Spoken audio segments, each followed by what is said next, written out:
Greetings, my fellow local Southern Thinkers, the LG News Podcast. My name is Craig, transmitting from the beautiful Swampy Mango, South Florida.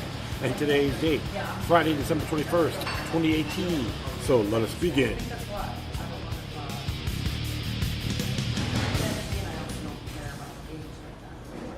Thanks for tuning in, folks.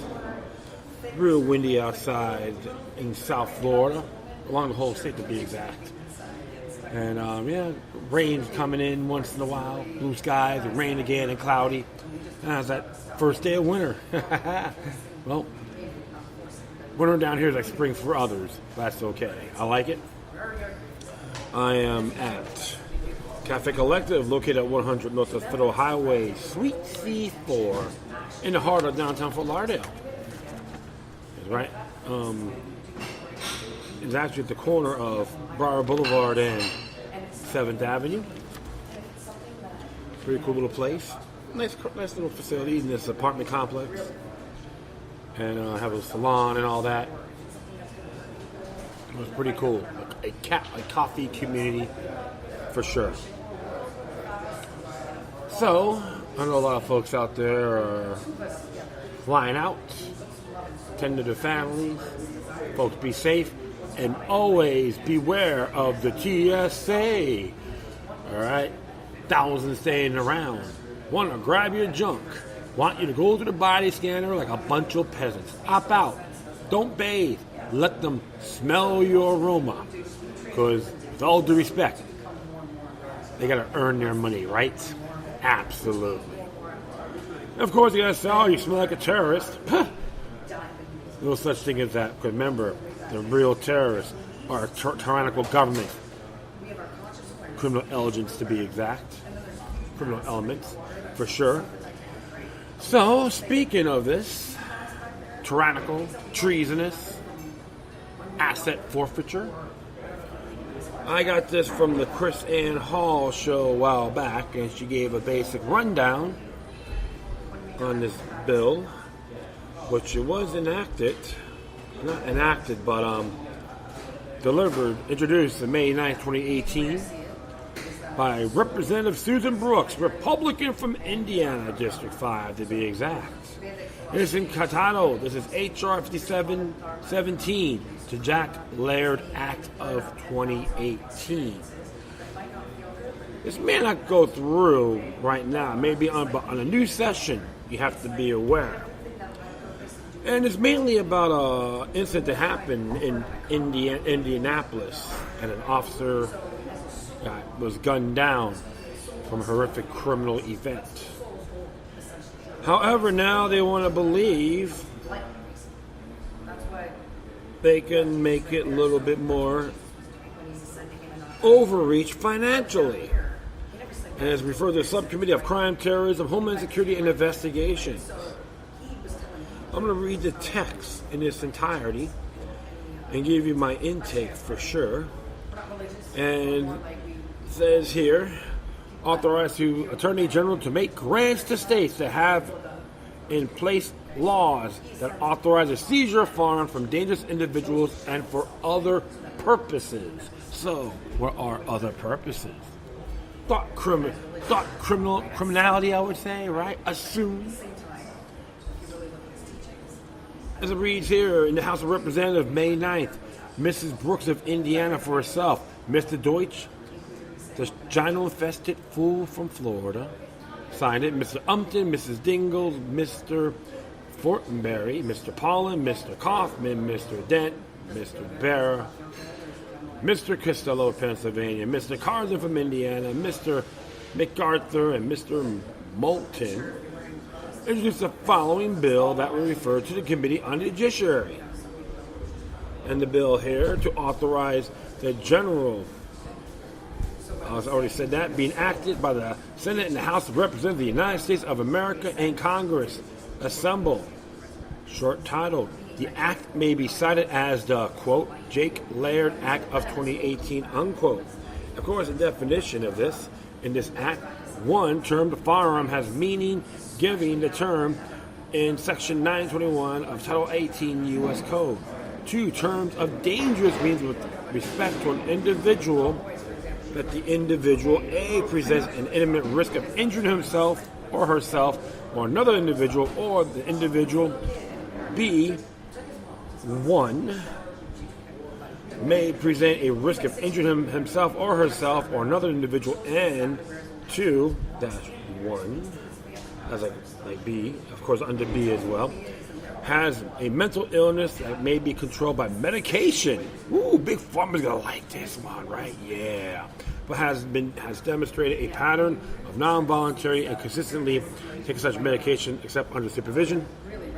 Of course, 2 is the subject of the documented evidence that will give rise to a reasonable belief that the individual has a propensity for violent or emotional unstable conduct, or 3 poses a significant danger of personal injury to himself, hers or herself, or another individual by possessing a firearm. Alright, so it's more pretty vague, it's assumptuous, it's possible. Okay, I think, kind of, sort of. So we're going to continue on here. Section 3 of this, grant for firearm seizure law. A, authorization. The Attorney General is authority to make grants to the states to have in place a law which authorizes the seizure of a firearm from a dangerous individual in accordance with Section 4. Okay? Can we say bribery, blackmail, extort? B, use of funds. A state that receives a grant under the section may use such a grant to implement the law described in Section A to train law enforcement officers and prosecutors on the implementation of such law. Remember what I said aforementioned, right? Absolutely. C, application of state seek a grant under this section shall submit to the Attorney General an application at such time in such manner and containing such information as the Attorney General may reasonably require, including the law described in Section A. Okay, I'll just carry on here.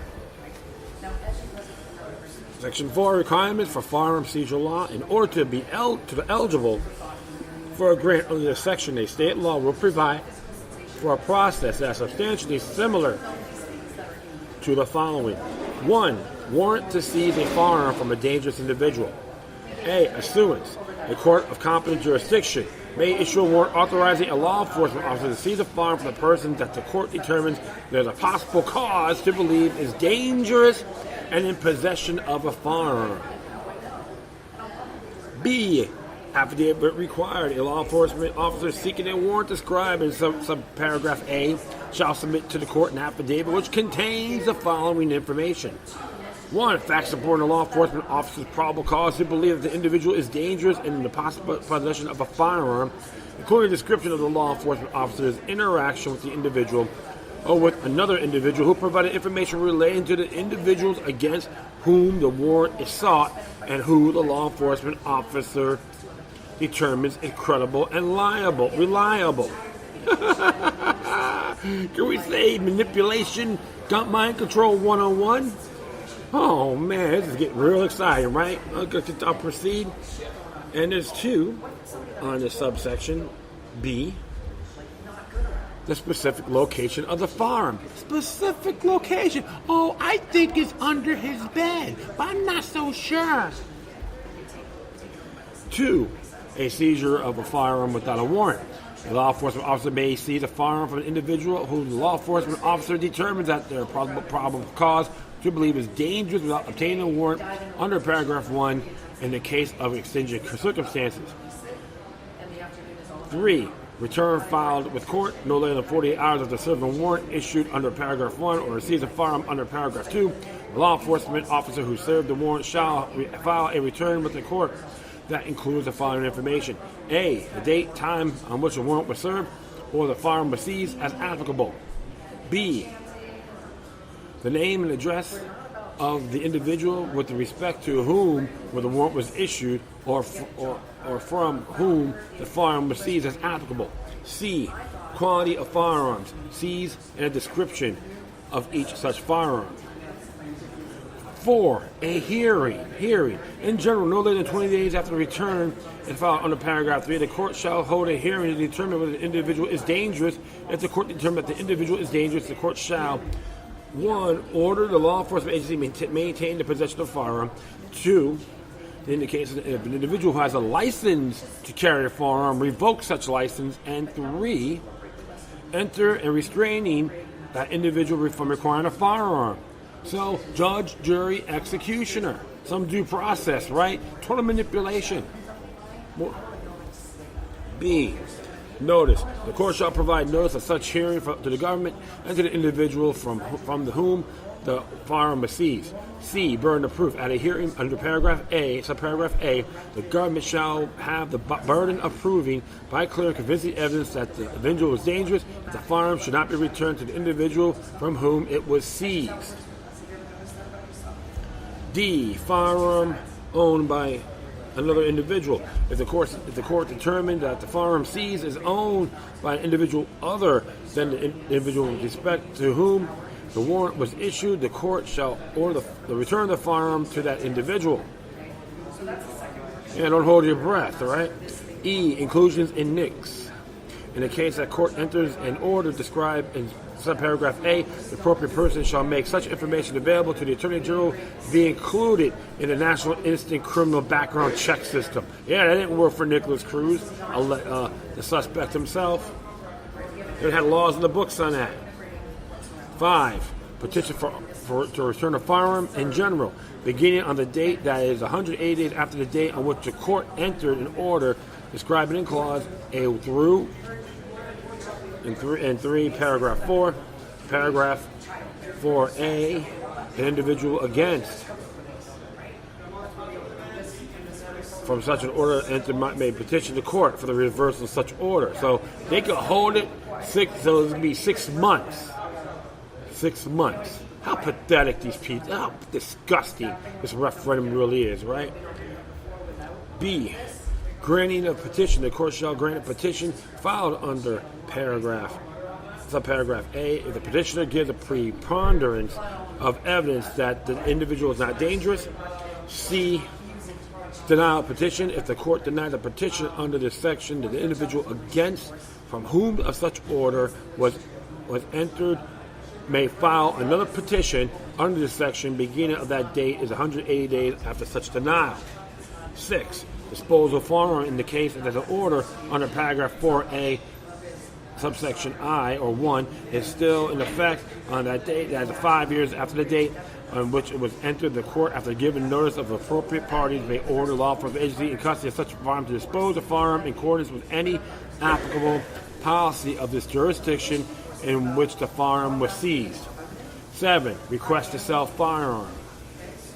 A. In general, an individual whose firearms were retained by law enforcement agencies pursuant to an order under paragraph 4A, 1 may petition the court for the law enforcement agency to sell the firearm in accordance with any applicable policy of the jurisdiction in which the firearm was seized and provide proceeds of such sales to the individual. The court shall grant orders unless the serial number of the firearm is damaged. B. Timing. A petition described in subparagraph A may be filed anytime prior to entry of any order under paragraph 6. C. Sale. Law enforcement agency order to sell firearm under the section shall sell the firearm no later than 1 year after the entry of such order and may retain not more than 8% of the sale or cost to cover the cost of the sale. 5. It is authorized to be appropriated $50 million to carry out this act for each fiscal year, 2019 through 2021. This is a very anti-Bill of Rights agenda, period. And all those douchebags in Washington, D.C., that co-sponsor are nothing more than treasonous wussies, cowards. I'm talking to individuals like Ted Deutsch and Eileen Lost-Lighton. Hey, I'll ask Ted Deutsch, hey, should I give him an Adolf Hitler sex bot? and give light and goes, her Lord and Savior is Fidel Castro. Well, people have a cow on that, all right? Well, she has that cow, those Fidel Castro attributes, or Batistas. Yeah, they were both tyrants, one way or the other. Something to really look at. You want me to trust the government? Please. It's always been my nature. You never trust them. And these co-sponsors here, they have some actions on this. And on this particular bill. And nothing really has occurred. Just 3 actions came about. Bill history and all that. Introduced in the House. And that's like really it. I don't know why they had 2 different titles on this. Let's see what this has to say.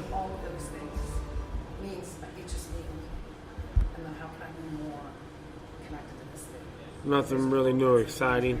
Of course, he had 15 subcommittee members. 15 members that co-sponsored it. It's all right here. Yeah, Ted Deutsch.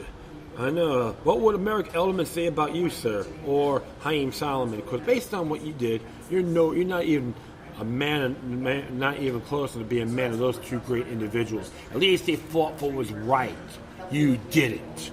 You want everyone else to do your dirty work. There's another Palmolive fool. Yeah, so it has all the names here too. Democrats and Republicans co-sponsor this.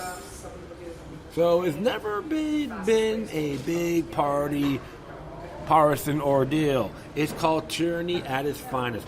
Whether it's red or blue, expect to get screwed. I'm just wondering if Brenda Steins actually was negligent on that election with Ted Deutsch and Kism. Come on, it's allegedly. I'm just being alleged. Anything's possible. But according to this, 9 Republicans on here co-sponsored it, so just 6 Democrats. So you can look at that, and I can guarantee you one thing, my friends. This is very anti-Bill of Rights. Okay, that is a fact, but it does violate the 2nd, 4th, 5th, 6th, 5th, 6th, 9th, and 10th Amendments. It's a lot more than bribery. Absolutely. Pure blackmail at its finest. And when you look at it too, it is a form of federal overreach, according to Federalist Papers 46 by James Madison. I know a lot of states have these red flag laws, including mine, which is null and void, and anyone who supported deserves a penile microphone. That's right. Because that's what I'm going to give you. I'm going to talk to you like little punk kids don't know anything, because they are up there every day speaking their minds and acting like, and trying to sell you folks a bad lemon product. Well, those are the areas you got to look at. And it may be end of the session, but expected to bring it up next year for sure. So you always got to pay attention on what these sleaze bags do. That's why an individual like myself never trusted the government. Like I say, I support folks on principle, and that's it. Even if someone ran for office, you'd be my friend. If you suck at what you do, I'm going to call you out. Nothing personal, principle. That's right. It's interesting because one aspect here, I'd like to continue on, was Selco from Organic Prepper. This bill can relate. Selco on gun confiscation, how it might actually go down. Came out today. After reading a couple articles about magazines, weapon news from New Jersey, actually after reading a lot of comments from people on the news, I have urged to write this article. It is written from all survivalists' point of view. There's, of course, a possible danger to get comments like, "What the hell do you know, Selco? You're not American. Shut up." That comment there is pretty damn pathetic, I would say. Because I'm going to be poking a few sacred cows here. So, right now, this is not the rise of communism. stopping this coming. I don't think it's all the news is about the rise of communism in the U.S. And I also don't think that you still live in a land with a lot of great rights and liberties. Wait. And I also do think you still live in a land with a lot of great rights and liberties, which is very cool. What is not cool is the fact that you're moving in the direction of slowly shrinking of those rights, but it's still very far away from a communistic evil empire. So I do not see sense in having big headlines about Nazis and such other people than scaring people for whatever reason. Weapons, rights, and the government. I see here something which is much more dangerous than the fear of communism. It is how people react to news or new laws and about any weapon limitation. Is how they'll talk about what the majority of them are planning to do. Government as a core has urge to control people, and whatever they want, they can. If you are more armed, that means you're less controllable. But if you're acting in a way that you're screaming from the rooftops, how will you defend your rights to have whatever weapon contrary to the newest law, and how you'll be proud to own, and I show it, you're eventually not doing yourself any favors. Hey, don't expose yourself, folks. That's what he's saying here. Do you really think when the time comes that the government will send 2 pale clerks to search your home looking for whatever weapon? Nope. Here's how confiscation might actually go down. Here's how it might actually go down. And this is one possible scenario. First, you'll be labeled as a terrorist. Some weird guy who wants to overthrow the government. Maybe your photo will be posted somewhere stating that you're very sick and you pose a danger to society. Can we say red flag laws? If you're a member of some group, let's say a prepper group, you will be labeled as a terrorist first, and through the media you can be portrayed as a domestic terror cell to the point that your next door neighbor will help police to get you. Officer, can I get respect by pulling down my pants? There's a guy next door to me. He hates the government system we're going on right now. What kind of reward I can get? I have my knee pads ready. Don't underestimate the power of the government machine. You'll truly be a fighter for constitutional rights and a real patriot, but in 3 days you become a crazy terrorist that citizens will actually hunt down and shoot like a mad dog. The point here is there is no point of publicly yell about what you own or what are your rights to own. Of course, you need to own weapons that you think it makes sense to own. But why does everybody else need to know that, including government and government services? That's right, my friends. Right of privacy. Bill of Rights say that, right? Of course. The Second Amendment. The Second Amendment is very cool, and I like it very much. But here is the ugly truth. It only works if the government wants it to work. Of course, selling you propaganda like this pathetic, disgusting Laird bill. One day, when the government does not want to work, does not want it to work anymore, it will be out of order, illegal, even terrorist to practice it.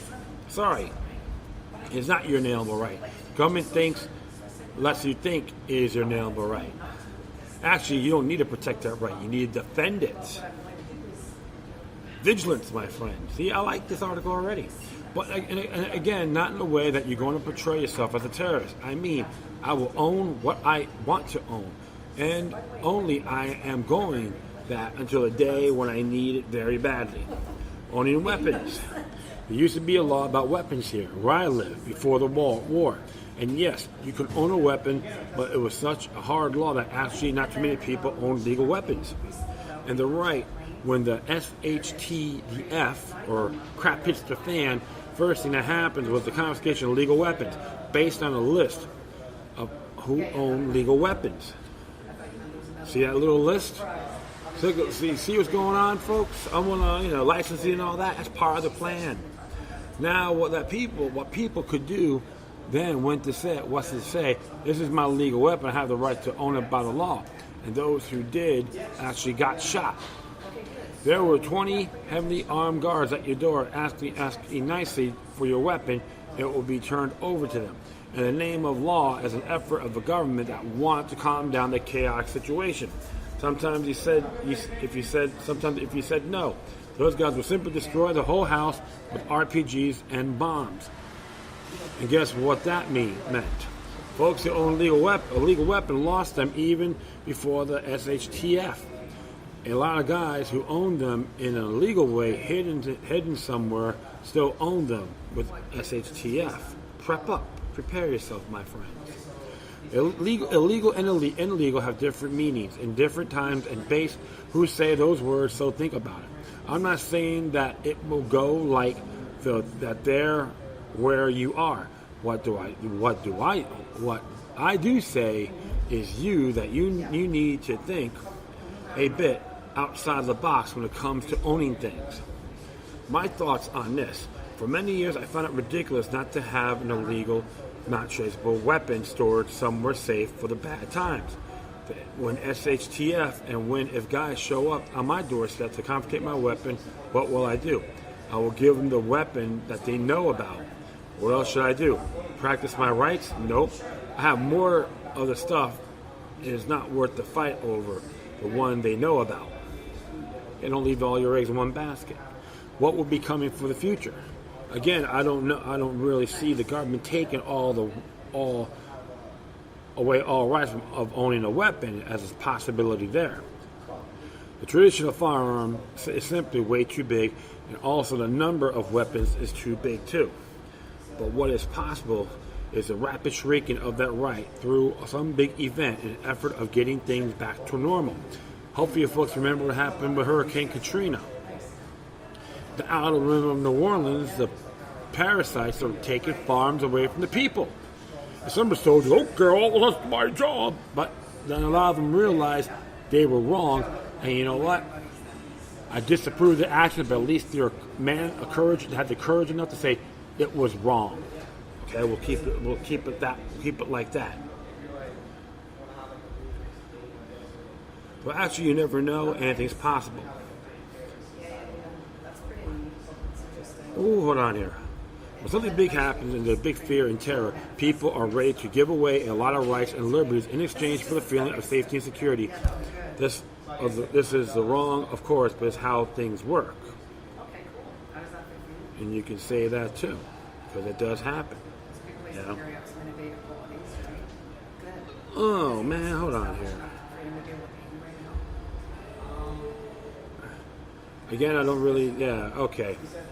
But what was possible is the rapid shrinking of the right through some big event in an effort of getting things back to normal. When something big happens and there is fear and terror, people are ready to give away a lot of rights and liberties in exchange for the feeling of safety and security. It is a wrong course, but it's how things work. Of course, remember 9/11? Hey, talking about our freedoms. Yeah, I got the Patriot Act. I feel safer. Oh my goodness, I treat me like a criminal. How dare you do that to me? But they say it's okay. So actually, you never know. Anything is possible. One bad side of having rights infringed for a long time and owning weapons is thinking it's always going to be like that. No. Or thinking it must be like that. The good side of not having good rights is having a tradition of having always hidden somewhere an illegal weapon, always. And only you know about it and maybe your family. There's no need to brag about that anywhere else. He's absolutely correct. And what's interesting about Selco, he survived the Balkan Wars in the 1990s in a city under siege without electricity, running water, or food distribution. So he is a survivalist. A little history lesson, my friends. You know the great video you should check out too. I know I put a post on there a few times. Innocence Betrayed. Go to archives.org. I'm not going to post that, but put that in the footnote. Add that to your memo on Innocence Betrayed.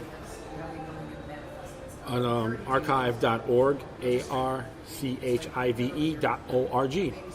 And at library, type in Innocence Betrayed. They have that in the library section. If not, go to jpfo.org and look up Innocence Betrayed. I think it's like $29.95.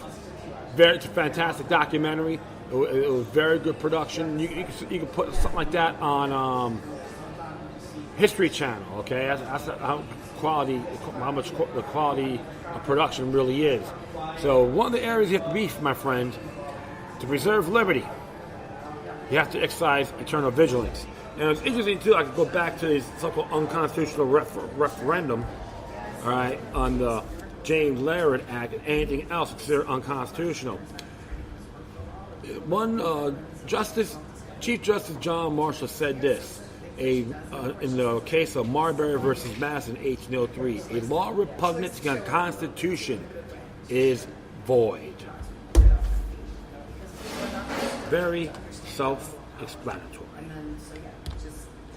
Something to really think about, right? It's a fact. But they want to say this day and age, bellying up to the system is a patriotic thing. No, it's not. So I will always say this, folks, is none of their damn business. I don't need to brag. I'm just giving you the truth. Don't flaunt it. Don't say, oh, look how many whooped the guy on Facebook. I remember one guy at some Starbucks. The guy had open carry. He's like showing like he's some fashion boy, fashion model. Come on. I don't believe in that stuff. That's totally irrelevant, preposterous.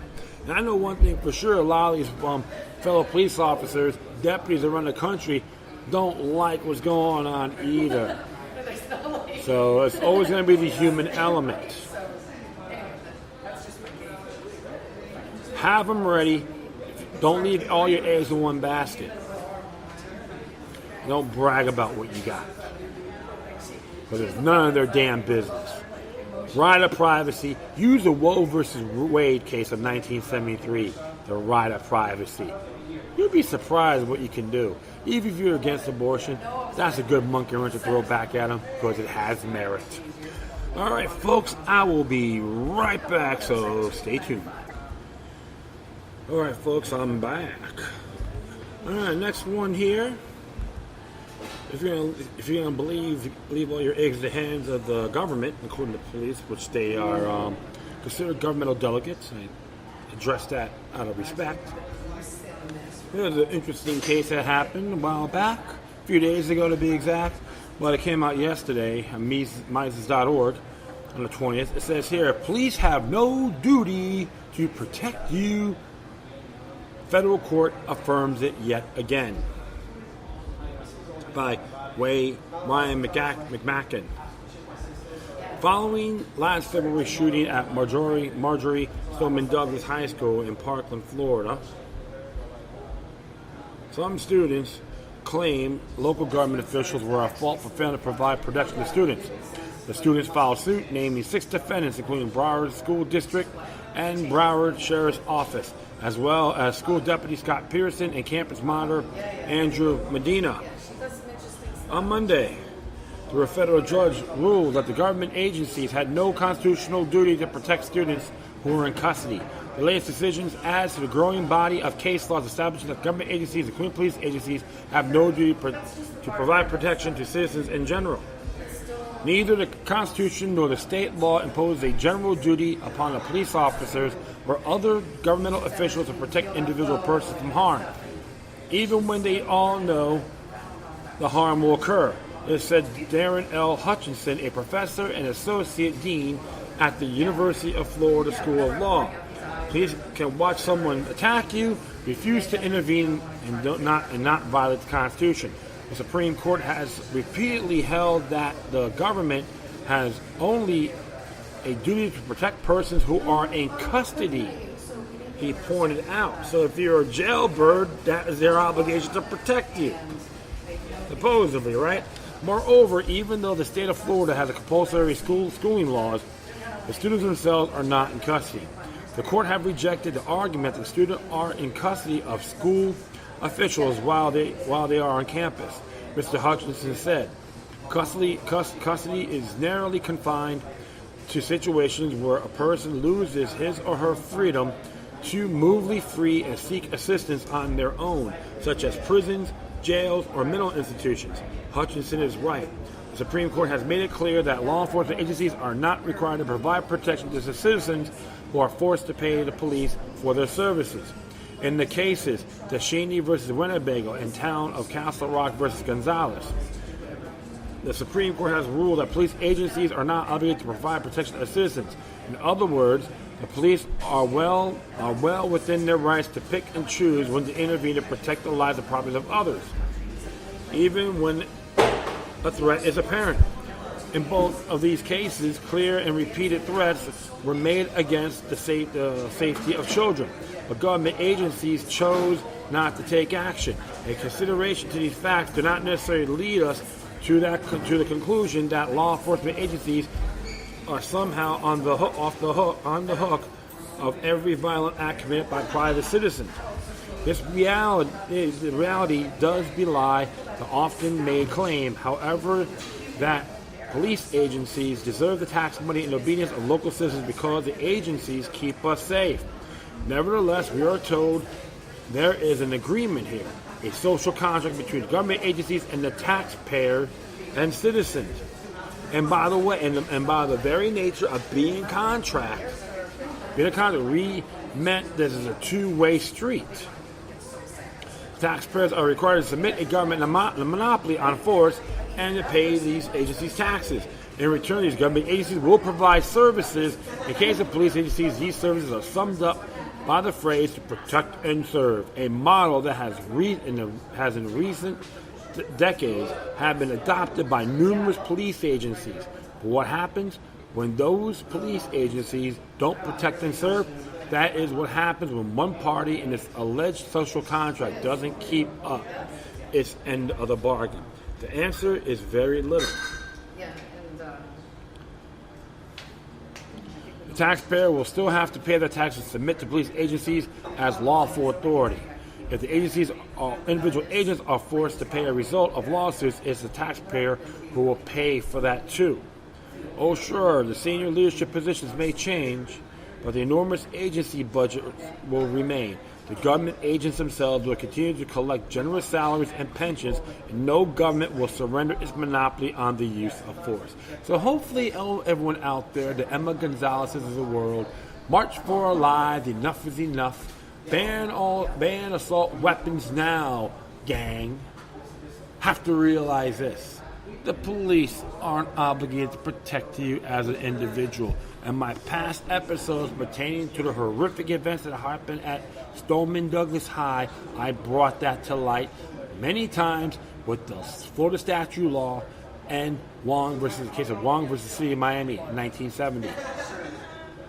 Anyone can read this. And I brought out the sovereign immunity tort liability link on there as well. Abundance of times. And now it's coming to light once again. Were you going to blame President Donald Trump for it? No. The National Rifle Association? No. Even though I have my criticism towards those these two subjects in good faith, but not to witch hunt. This is what happens. When everyone let emotion supersede logic, you're going to punish people. A lot of red flag law, and there was laws in the books from that suspect, Nicholas Cruz, they had in the books on a federal, state, and local level, didn't do a damn thing. Okay? And you want to leave all your eggs in the hands of the government to protect you? You're in a wet dream. Learn the art of self-defense. Learn marksmanship. I got a lot to learn myself, folks. I'm not some expert or anything like that. I boldly admit it. But those are your basic rights. Your enumerated rights. Natural born. The Bill of Rights talk about it. So as you see, constitutions. Stop crying. Take action. We've been living in a dangerous world since the beginning of time. And individuals like this, Ted Deutsch, Eli Lust-Leighton, Flip-Flop Rick Scott, and Gary Farmer Jr., who's a Florida senator that he supports tougher farm laws, can't do a damn thing about it. Have your own neighborhood watch programs. Work together as a team. That's your commune. Look, the police is there actually to pick up the pieces and investigate. I'm not saying that they're all bad people. There's a human element too. They started using this in like 1946, I believe, and states follow through. So what I'm going to do, I'm going to add that to the footnotes on the sovereign immunity, tort liability one more time, and you can really look for it yourself, because it is a real good lesson here, which is from I'm gonna get this out in a moment. It's a little bit slow. Yeah, National Conference of State Legislators. I'm gonna read this to you. What the heck? I'm gonna read this to you because it's very good stuff here. I like what it says here. For most of American history, sovereign immunity almost universally protected federal and state governments and their employees from being sued without their consent. Starting in the mid-1900s, however, a trend toward government accountability began to erode sovereign immunity. In 1946, the federal government passed the Federal Tort Claims Act, which is Section 28, Title 28 U.S. Code, Section 2674, waiving immunity to suit and liability for some actions. Many state legislatures followed by enacting statutes to define the limits of immunity for state government entities and employees. Today, state tort claim acts modeled after the FTCA are the most relevant statutory waiver allowing tort claims against the state. These acts either provide a general waiver of immunity with certain exceptions or reenact immunity with limited waivers that only to certain types of claims. State Claims Acts, as opposed to Tort Claims Act, are another kind of statute that limit immunity and establish a procedure for claims against the state. These acts establish as a special court of claims, board, or commission to determine such claims, and may also limit damages or provide for certain exceptions to liability.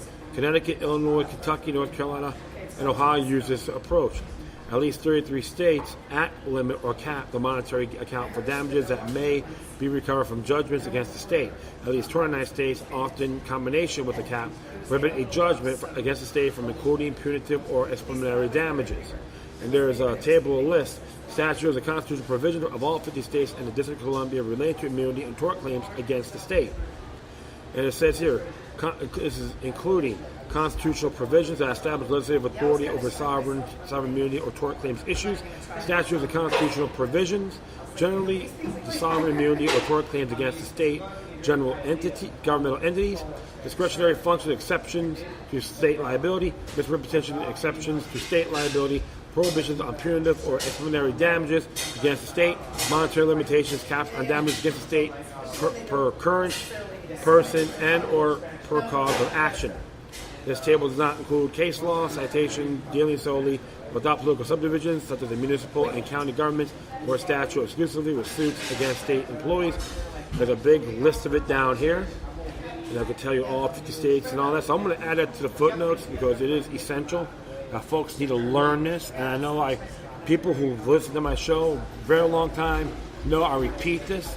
However, this is for the first timers that actually check in this here in my show. So share with everyone you know too, because it is essential, my friends. We can all be the teachers here. Instead of calling for underdog, we have to find other solutions, legitimately. So always try to be the first line of defense. Know the laws. All right. Okay. Finally, this came out today. It's from News Reviews, where reality shatters illusion. It is by Kelly Nelson. It says here, justice and the rule of law no longer exist in America. Judge Sullivan was confused, abusive, careless, and unfamiliar with the case. The hearing was a disgrace as an assault on an American hero. But some place blame where it is due. The Mueller gang of Democratic thugs, stately pundit. When good government is accused and exposed, it repents.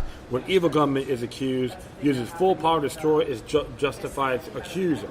Grant Sam. And here's another quote here. Be not intimidated nor suffer yourself to be wheedled out of your liberties by any pretense of politeness, delicacy, or decency. These, as they are often used, but 3 different names for hypocrisy, chicanery, and cowardice. John Adams. General Michael Flynn's recent sentence hearing in front of Judge Emmett Sullivan was a total fiasco.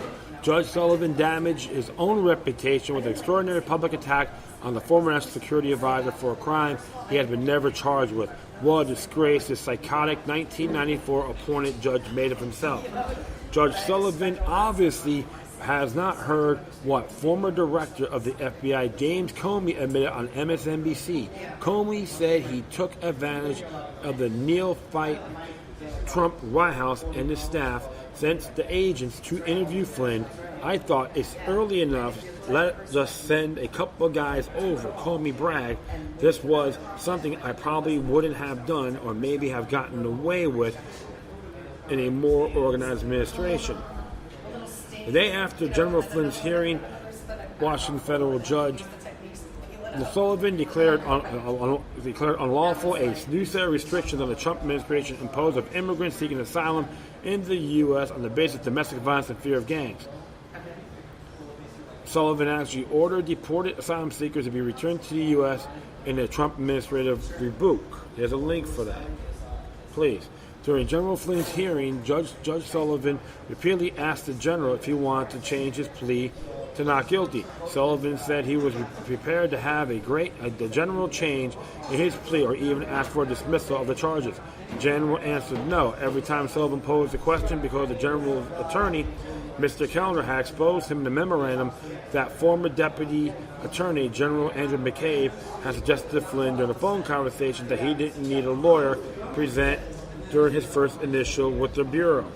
There's a link for that. The judge seemed to lose his cool. I'm not hiding my disdain for your criminal offense, Sullivan told Flynn. Arguably, you sold your country out in the White House in the West Wing. All along, you were an unregistered agent of a foreign country while serving as a national security advisor to the President of the United States that undermines everything this flag over here stands, said the judge. What kind of flag is that? Want the golden ridges around it? That's maritime law. He used the words treason and treasonous, but later walked back in his statement. Robert Mueller has never charged a general with any treasonous acts and with violating Foreign Agents Registration Act, even though Michael Flynn did represent the government of Turkey before he joined the Trump administration. The judge berated the defendant of crimes he never committed and in doing so spread false information. Sullivan attacked one of America's most beloved veterans, and he made a total fool out of himself, calling General Flynn treasonous. Not only was it an egregious affront to Michael Flynn, who gave 33 years of his life serving this nation, and more than 5 of those years away from his family, but it was an affront to the general's family, friends, and the veterans who have served under this brilliant intelligence officer who greatly respect him. Sullivan is best known for overseeing the Mueller FBI prosecution of the late Senator Ted Stevens, who was falsely convicted in 2008 of accepting and concealing thousands of dollars in free home renovations. The judge later threw out the conviction, but he learned exculpatory evidence proving the citizen's innocence had not been shared with the defense. One who think he learned the modus operandi of Mueller and his FBI pit bull, Andrew Wiseman. In 2015, the same judge threatened to hold the Irish commissioner in contempt of court when the agency didn't comply with an order to provide documents. Yet he let slide Mueller's failure to produce the original 302s of Flynn's FBI interview for this hearing. On Monday, just in time for General Flynn's sentencing, prosecutors in Virginia unveiled FARA charges against 2 former Flynn associates, accusing them for illegally lobbying for Turkey. The timing was neither coincidental nor accidental. It was Israel to give them a ticker-tape parade, right? An indictment unsealed Monday showed authorities charged Flynn former business associates Bajin Kian, 66, and Turkish businessman Hamil Akin Alpetkin, 41, with conspiracy acting in the U.S. as an illegal agent of the U.S. government of Turkey, making false statements to the FBI. DOJ said Kian and Alpetkin were accused of conspiring to covertly influence U.S. politicians and public opinion for the Turkish government. Flynn's company was hired to polish Turkey's image after an alleged botched coup by Americans Mullah Fethullah Gulen, he was paid $530,000. General Flynn knew Fethullah was condensed 200 charter schools throughout America, including one of Nelson's Air Force Base in southern Nevada. Nellis Air Force Base had military schools and more squadrons than any other U.S. base. Golden's charter schools have innocuous names absent of any Islamic associations. Tax dollars fund these schools. In late 2016, General Flynn wrote an op-ed in The Hill about Turkey's Erdogan and Fethullah Gulen. Gulen was brought into America during the Clinton administration. Bill Clinton's White House, State Department, and the Justice Department, Janet Reno, provide the infamous Mullah and his terrorism heroin operation with a blanket immunity and protection. Clinton's hand-picked CIA handlers, Graham Fuller and Mark Grossman, were selected to manage and direct Gulen's cells in the U.S. and abroad. There's a link for that. And I remembered Sibel Edmonds from Newsbuds talked about it too. And there's some and these schools do exist. Okay, it's just I will proceed.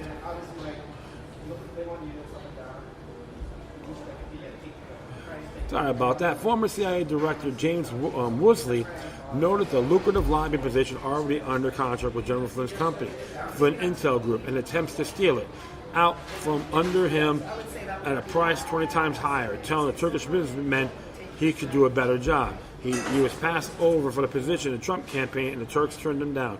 Did he retaliate against Flynn? Perhaps, as Woolsey spoke of Mueller many times. General Paratus and Sandy Berger. Just see what it says here. In March 2015, David Paratus, a retired four-star general, one-time director of the CIA, and former U.S. commander in Iraq and Afghanistan, pleaded guilty to a single misdemeanor charge of mishandling classified information. Paratus had given handwritten notebooks containing code words for secret intelligence programs and then the identities of covert operators, war strategy, and deliberative discussions with the National Security Council to his biographer and Paula Burwell, who was also his mistress.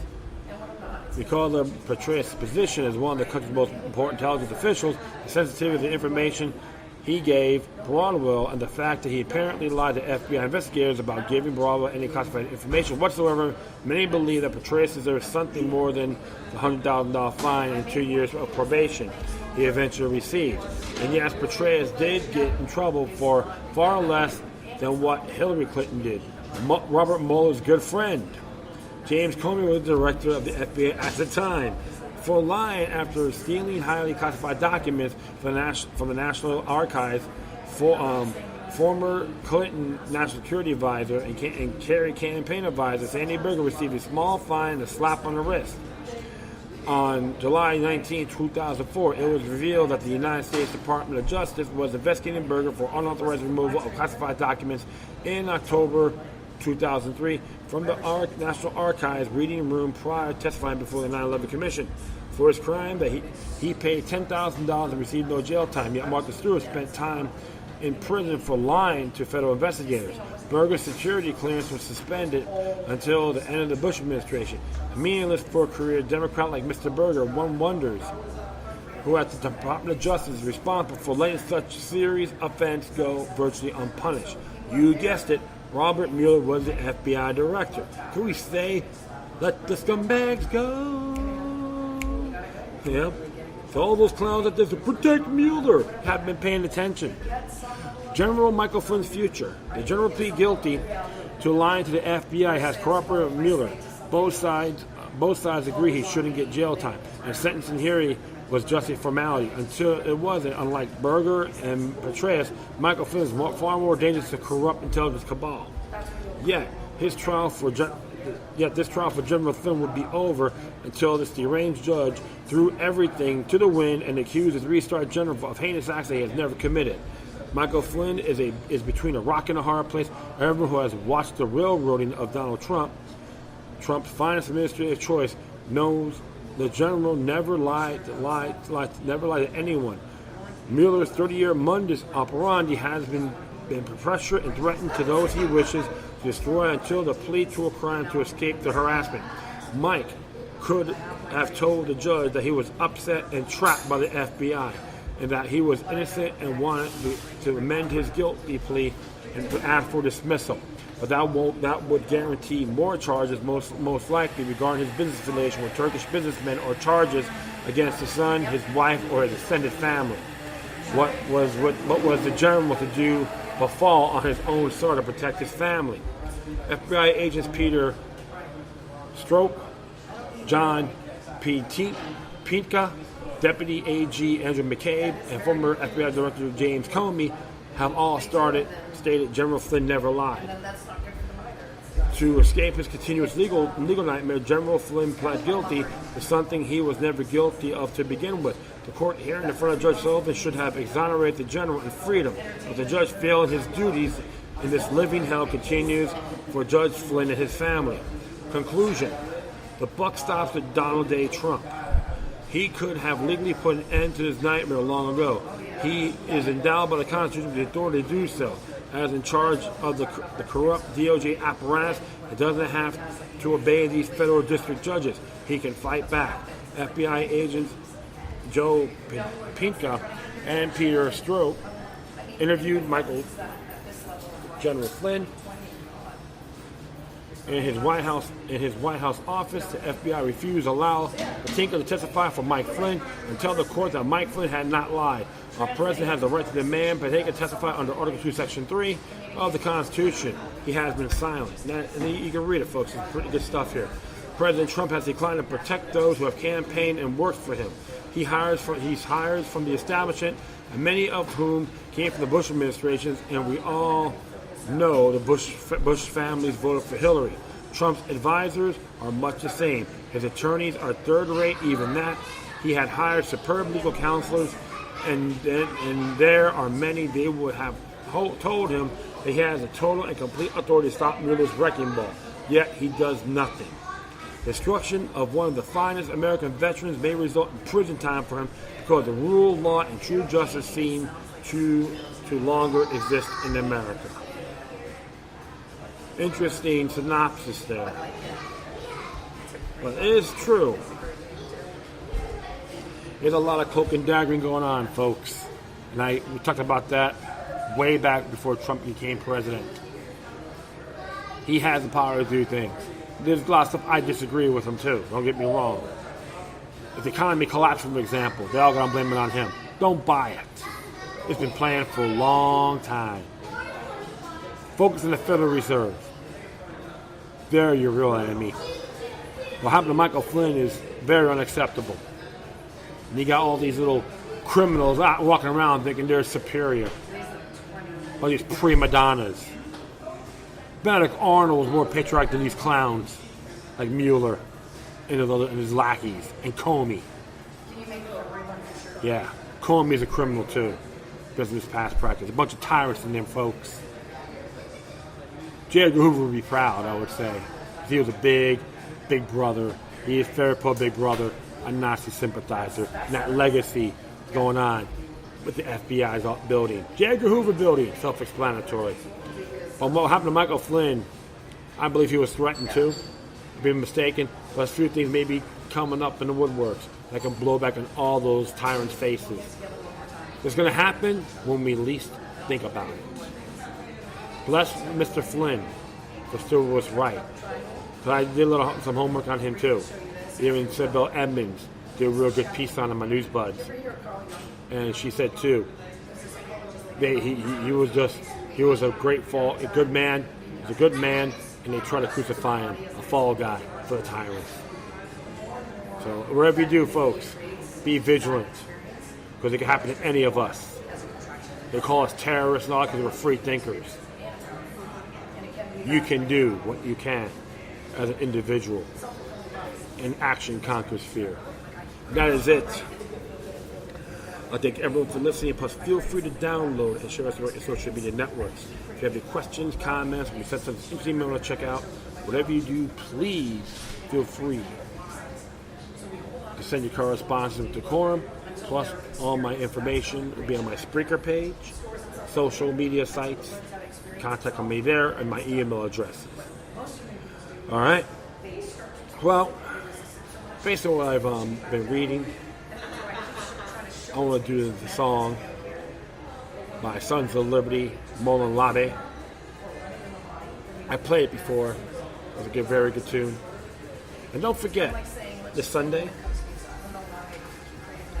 it is, I would say, 105th anniversary of the Federal Reserve Act. Think about ending the feds. They have they should never supersede Congress's obligations under Article 1, Section 8 of the U.S. Constitution when it comes to regulating money. Talk about the dollars crashing.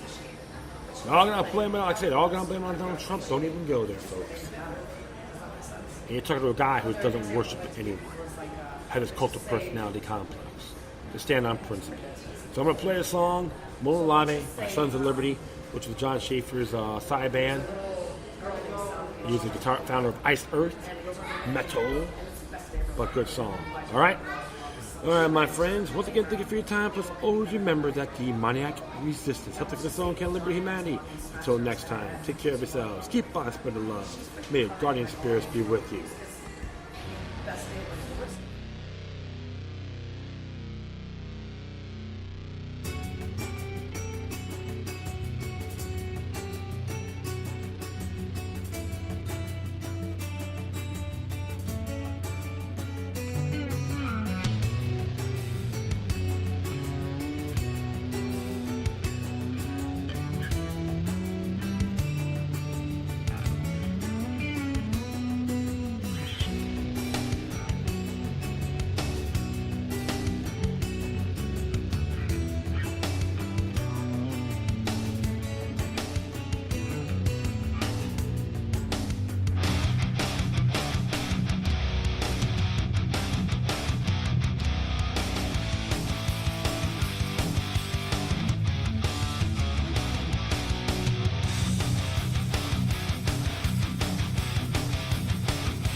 sides.